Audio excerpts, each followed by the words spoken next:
Dear students, good afternoon. In the previous class, we have already discussed about definition of extrusion, methods of extrusion process, then seamless tubes, uh, production of seamless tubes, then extrusion variables or parameters, then metal flow and deformation in extrusion process, uh, forces in a direct and indirect extrusion process, temperature, lubrication, then dye design and the dye material for extrusion process in the earlier class. So, however, then before discussing now we will discuss extrusion defects and extrusion force required for extrusion process in this class, and will solve some of the numerical problems. But before discussing the extrusion defect, then so we'll slightly review the topics which we already discussed in the earlier class. Then, so what exactly the extrusion defined in the earlier class? Then, extrusion is the process of squeeze forming of a metal under compressive forces, which forces the metal to flow out of a restricted opening in a die. Extrusion is generally a hot working process because of large forces required. However, cold extrusion is possible for many metals. Extrusion is widely used for producing cylindrical bars and tubes. Then, however, products such as toothpaste tubes, solid and tubular stocks with relatively complex sections can be manufactured by extrusion process.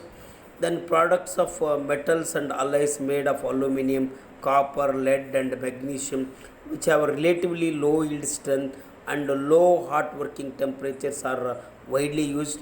Ferrous materials which have a high yield strength and high hot working temperatures are difficult to extrude because of high extrusion forces. Also, they have tendency to stick to the die and container wall under high pressure and temperature conditions. However, with the use of high temperature lubricants such as phosphate based molten glass lubricants, ferrous alloys including stainless steels are being extruded successfully. Other products may be extruded by extrusion process such as window frames, railings, tubings of different cross section and various structural members. These extruded sections can be cut into desired products such as brackets, gears, levers, doors, handles, and fittings for structure and architectural applications. All we have discussed in the earlier class. What are the methods of extrusion?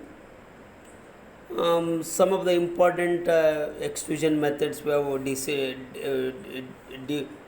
described with the schematic diagrams of each. Then, the important methods of extrusions are direct or forward extrusion, indirect or backward or inverted extrusion, then lateral extrusion, extrusion forging, impact extrusion, Hooker's extrusion, hydrostatic extrusion. We have already discussed them. However, then in the direct extrusion process, then the heated billet it is placed in a container and pressurize the metal billet through the small opening in the die. Then, therefore, metal squeezes into a desired section. However, the ram movement and the metal flow in the same direction in this case, but large frictional forces, greater loss of greater mechanical losses, then lubrications are required. All these are the what disadvantages. Then in the indirect extrusion, then normally metal it is squeezed against to the ram, then having a hollow sections in the ram, then through which the metal squeezed out. Therefore, the metal flow is against to the what ram movement. Hence, it is the name indirect extrusion. So, but frictional forces can be reduced because container and wall wall contact may be minimum. Then, by using suitable lubricants, further forces can be reduced in this process. Then, Then lateral or side extrusion, normally metal heated above the requisite temperature is pressed in a container, and the die it is provided the side. Then therefore metal flow sideways. Then in the extrusion forging, then it is a combination of extrusion and forging. Some of the poppet valve for ice engines can be produced, and such parts can be produced with the extrusion forging. Then however then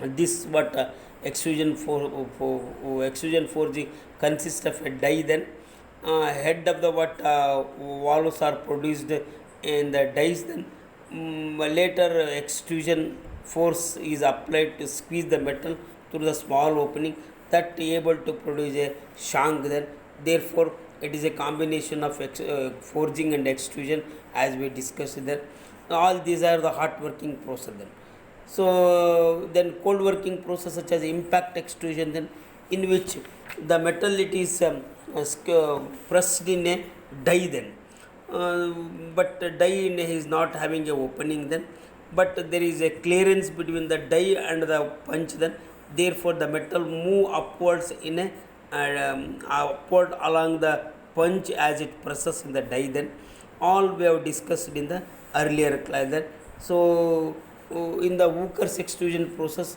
it is having a opening and the other end. Then but cup shaped objects are pressed in a die. Then that forms the seamless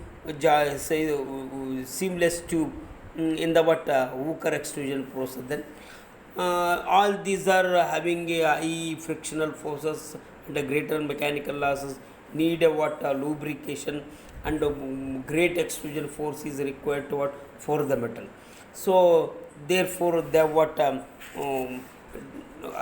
invented hydrostatic extrusion. Then so it is a metal, it is a container in which one end of the container is fixed with the die, and the other end it is keep open, and through which ram it is inserted.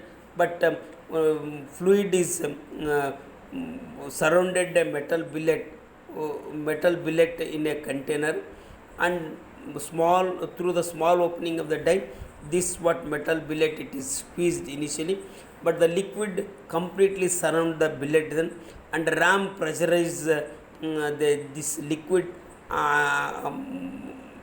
against a billet.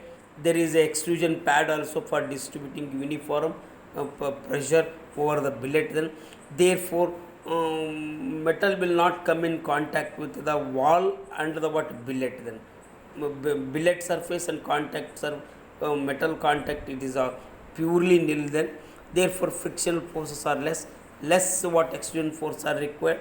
Therefore this process it is a cold extrusion process. Then so easily produce the desired section with the this hydrostatic extrusion. Then the seamless tubes can also be produced in the extrusion process by using a fixed mandrel, by floating mandrel and solid billet. However, metal billet it is placed in a container, and the mandrel it is fixed to the ram. Then so along with the ram, the mandrel moves through the work part and through the die opening. So therefore there is a clearance between the mandrel and the die hole. Then therefore that decides the thickness of the tube and produces a seamless tubes. Similarly, floating mandrel it is a float and adjust the eccentricity of the work part. Then solid mandrel it is passed throughout the work part, beginning it passes. Then so however all these can be able to produce seamless extrusion tubes. Then so the large extrusion variables, while you were determining a force required or deriving a extrusion force equation, then all these variables we have to consider. Normally geometric variables and metal characteristics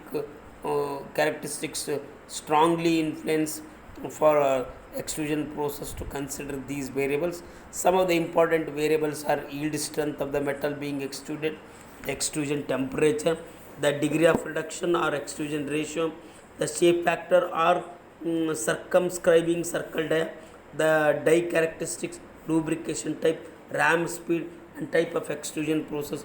All we have discussed in the earlier class in depth about those. Then later then, but these variables has to be considered at the time of deriving extrusion forces, and even then for while deriving while explaining the what defect, then all these variables you have to take it into consideration. Then coming to the what metal flow and deformation, for extrusion force should be uniformly distributed throughout the container and equally pressurizes through the die opening. Otherwise, inhomogeneous deformation or extrusion forces increases at the dead zone. Then, so metal flow is not uniform. Hence, you may find some of the defects at the exit of the what part to be extruded. Therefore, pressure should be distributed uniformly. However, then in direct and indirect extrusion forces, then the pressure required are very high. Then, so normally, if you plot the what ram force and ram travel, ram force against ram travel, then direct extrusion forces require more pressure extrusion forces than the what indirect extrusion forces, because pressure distribution and contact between the billet and the container wall, it is more than. So all we have discussed. Then in the extrusion temperature, then normally temperatures decreases the increases the ductility, and reaches a semi-solid state. Then therefore less force are required to pressurize the metal through the die. Then therefore metals are heated, and hot working forces require hot extrusion processes require less what forces, and then cold working processes require more extrusion force. Then however, then all it is essentially we have to define before what discuss about the defect. Then coming to the what extrusion dies. Then so dies normally flat or square dies are using. So these will subject to the billet contact and the container die wall surface. So subjected to the frictional forces. Then therefore conical dies are used for ferrous materials. Normally higher the angle, then higher the included angle of the die, then increase the extrusion force but reduce friction at the die surface. A typical angle of about 120 degree, as we already discussed with the die angle, can be used and reduce the what force required, and reduce the defects also. So then coming to the what defects in extruded parts. The important defects that occur in an extrusion process are discussed here. Then normally defects in extruded parts are inhomogeneous deformation, buckling, dead zone, formation of skull, extrusion piping, surface cracking, bamboo effect, center burst or chevron cracking, or these are the what important defects formed in the extruded parts. However, then we'll discuss one after the other. Inhomogeneous deformation. This is the most common defect in extrusion product. This is caused due to the inhomogeneous deformation of the metal, maybe due to insufficient lubrication at the container billet interface, or due to chilling of the metal at the container wall. In direct extrusion, high friction between the billet and the container, and the greater distance that must be travelled by particles near the ram surface, result in non-uniform flow of metal. Even if the billet is heated above temperature required, its skin becomes chilled by the contact with the cold walls of the container, while the core remains hotter. Therefore, it forms a inhomogeneous deformation. Under pressure, the hot core is more easily extruded than the chilled skin. Hence, remains in this skin which is remains in the container. The extrusion proceeds. The chilled out skin begins to buckle. So that is clearly shown here. You look at the picture, then the because the die surface come in contact with the part to be extruded will be chilled rapidly, and core material it is very hard then, but external surface it is of what chilled, and the core it is extruded under extrusion pressure, then therefore inhomogeneous deformation will form. Therefore, and even the chilled zone, uneven surfaces and the surface cracking, surface what waviness also it is formed, then all it comes under inhomogeneous deformation. Then buckling and dead zone, then normally uneven surfaces and improper force application causing buckling.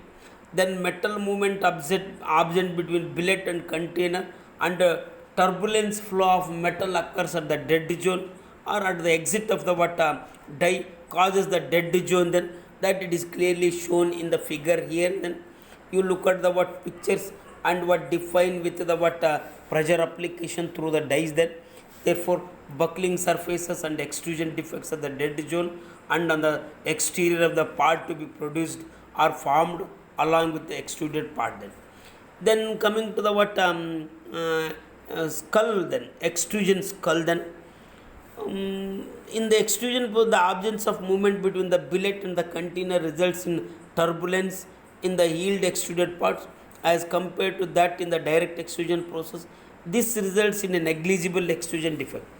There are various methods of overcoming the extrusion defect. Then the common method is to preheat the die and container so as to avoid cracking effect. Then one more simple method is to extrude the billet till the chilled surface start entering the die, then and discard the remaining billet.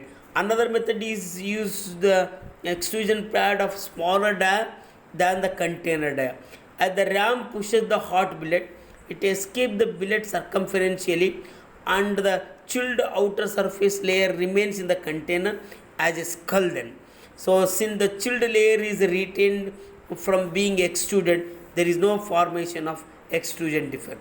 However, then so external surface becomes chill with the die contact with the container contact and die contact surface, and the core metal hardened, and uneven pressure distribution of the extrusion force formation of the skull, because only core material it is extruded and external surface remains as it is, then so that it is forms a skull. Then it is clearly shown in the picture with the what extrusion process happened here. Then coming to the what extrusion piping, then in extrusion process, then at the end when a very small length of billet is left, then the billet flows swiftly into the die entrance. Since the last portion is thin, chilled and oxidized, as it enters it forms funnel shape or axial opening in the extruded part. This hole is in the form of pipe get extended into the component to a certain length. This is termed as the piping defect. This defect can be avoided, but it can be removed by discarding the defective length of the piping form. It is clearly shown in the figure here. Then you look at this, then so the external surface as it chilled and pressurized through the die opening, it projection it forms. Then later core it forms a pipe like structure, which is like a light cavity, conical cavity it forms in the extruded part. Then that is exactly called as a extrusion piping. Then coming to the surface cracks, then surface cracks of different may be formed in the extruded product based on the nature of the deformation and the surface condition. Higher the surface oxidation and surface chillness, more are the chances of surface formation. Even higher ram speeds may lead to the surface cracking defects. Another type of surface cracking may occur due to lower working temperature. In this, product gets struck at the die land momentarily, and as the extrusion pressure rises it moves forward. Again after some time the product gets stuck and moves forward under high pressure. Repetition of this cycle generates periodic circumferential cracks on the surface. Since this cracking resembles the surface of bamboo stem, this defect is termed as a bamboo effect. And all it is clearly highlighted with us. Then at last, then center burst or chevron cracking. Then it is clearly formed on the extruded part. It is a jip-like structure, rough surface formed on the extruded part. Then this is formed due to the internal cracks. These are all also called it the internal cracks, also termed as a center burst or a jipped cracks. Then arrowhead fracture or a chevron cracking also it is called it as. These may occur at the center of the extruded product. These cracks are due to a state of hydrostatic tensile forces at the center line in the deformation zone. This defect usually occurs at low extrusion ratios and high die angles. This defect is a result of high frictional conditions at the die surface and improper metal deformation. The defect can be avoided by the use of suitable die and good lubrication, favoring sound metal flow and homogeneous deformation. All it is affect or influence for the formation of jipped type cracks or internal cracks or even then chevron cracks they call it as. So it is clearly shown on the extruded part in the figure. Then you go through them. So why we have reviewed the earlier topic then with the various extrusion methods, different at different conditions the metal it is extruded. In one or other way, some of the defects bound to occur on the extruded products. That is the reason then mainly we have to distribute the extrusion pressure uniformly throughout the part to be extruded, and later then avoid the frictional force and reduce the mechanical losses. All in such a way we have to design and take care about these factors while designing extrusion equipment. Hence we can able to reduce defect. Then coming to the expression for expression for extrusion force. So as we already said, then number of variables that influence for design of or calculation for the extrusion force. Then the variables are yield strength of the metal being extruded, extrusion temperature, the degree of reduction or extrusion ratio, safe factor or circumscribing circle diameter, then the die characteristics, the lubrication type, ram speed and type of variables, all will be taken into account then. And it is very difficult to compute an exact theoretical ram force. However, then the extrusion force based on the yield strength of the material can be estimated. So you look at the picture then. In practice then actual ram force is much higher, about 50% higher than that the theoretical force or theoretical value. So consider an ideal extrusion process shown in figure, in which billet is extruded into a cylindrical rod through a square die. Then through square die billet to the cylindrical rod they are producing, and what force it is required ideally they are determining here. Consider an ideal extrusion process shown in figure, in which billet is extruded into a cylindrical rod through a square die. Then let Li is the length of the billet, initial length of the billet. A is the initial area of the billet, and LF is the final length of the extruded rod, and AF is the final area of the extruded rod, and sigma y is the yield strength of the billet material. For an ideal condition or ideal process, then the volume remains constant. That is, initial volume is equal to final volume. That is, LIA is equal to LFAF then. Now consider the extrusion of an elemental length delta L. So where it is increases its length, the change in length it is termed as a delta L then. So therefore work done is equal to force into distance, as you know it then force is equal to stress into area and into distance. That is stress is nothing but what axial stress, that is sigma y into area into L then. For a given volume V, we can write this work done by volume is equal to sigma y into A into delta L divided by AL then. Therefore work done is equal to, by cross multiplying, V into delta y into A into delta L, V into sigma y into A into delta L divided by AL. Work done is equal to force into distance, that is stress into area into distance, that is what sigma y into A into delta L. For a given volume V, we can write this work done by volume is equal to sigma y into A into delta L divided by AL. Therefore work done is equal to, by cross multiplying you can get it, V into sigma y into A into delta L divided by AL. So total work done by integrating that equation, we can get it as W is equal to sigma y into V is a constant, you take it out, and integrating a change in length, that is delta L, between the lengths Li, between the limits Li to Lf, then dl by L then. Therefore sigma y into V into Ln Lf by Li, using Ai by Li is equal to Af by Lf, that is a volume constancy concept. Therefore Lf by Li is equal to Ai by Af then. Therefore W is equal to sigma y into Vi into Ln Ai by Af, or W is equal to sigma y into Li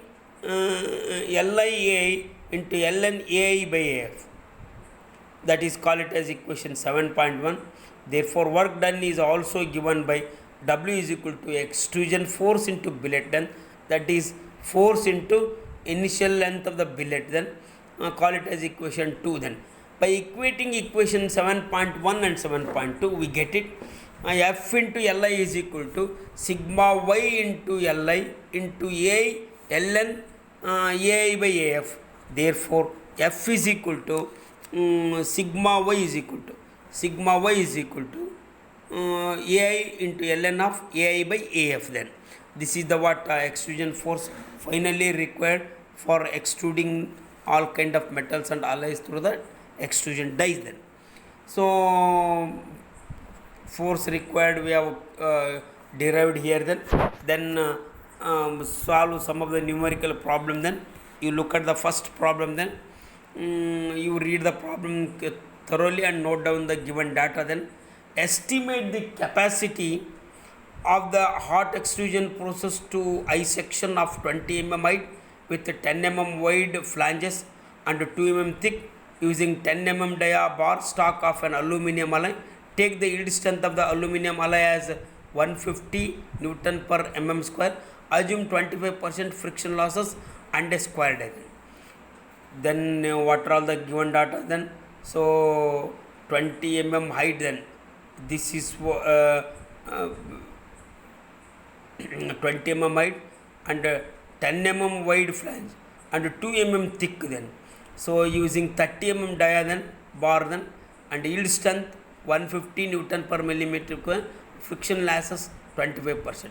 Then area of the bar stock, initial area is equal to pi d square by 4, pi into initial dia then 30 square by 4 then. So pi 30 square by 4 is equal to 707 meter square by simplifying. Then area of I section is equal to area of final A1 plus A2 plus A3.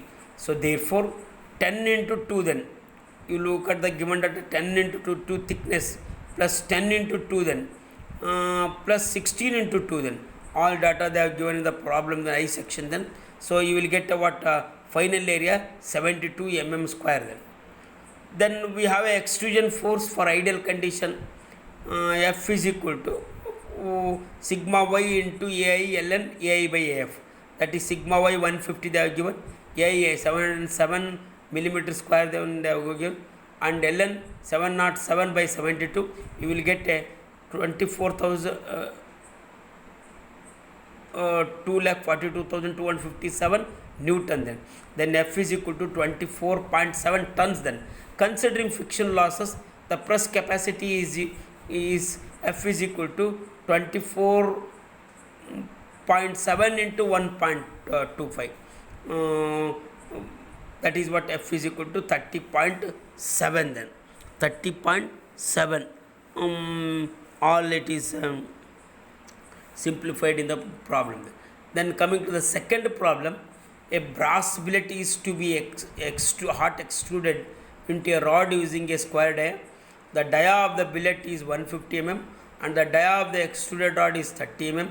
Taking the yield strength of the brass as 250 megapascal, estimate the extrusion force, neglect friction losses.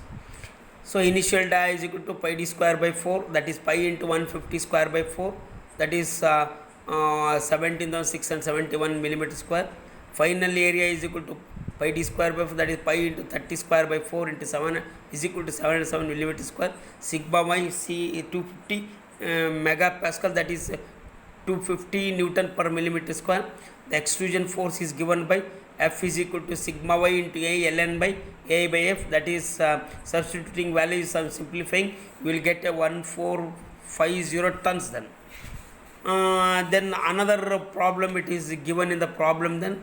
So here then you have to determine the dia then. So estimate the maximum force required for extrusion a cylindrical aluminum billet of 50 mm dia and 75 mm length to a final dia 10 mm. Take coefficient of friction mu is equal to 0.15 and tensile yield strength sigma naught is 170 Newton per millimeter square. So you look at the picture, all parameters it is mentioned in the configuration of the extrusion process then. Just after the extrusion is initiated,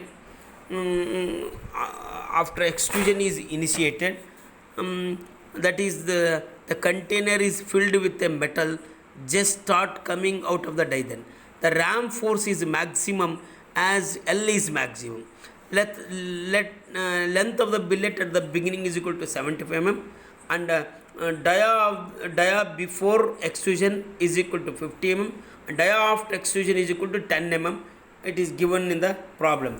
Assuming 45 degree the dead zone die angle then you are required to determine the dx then.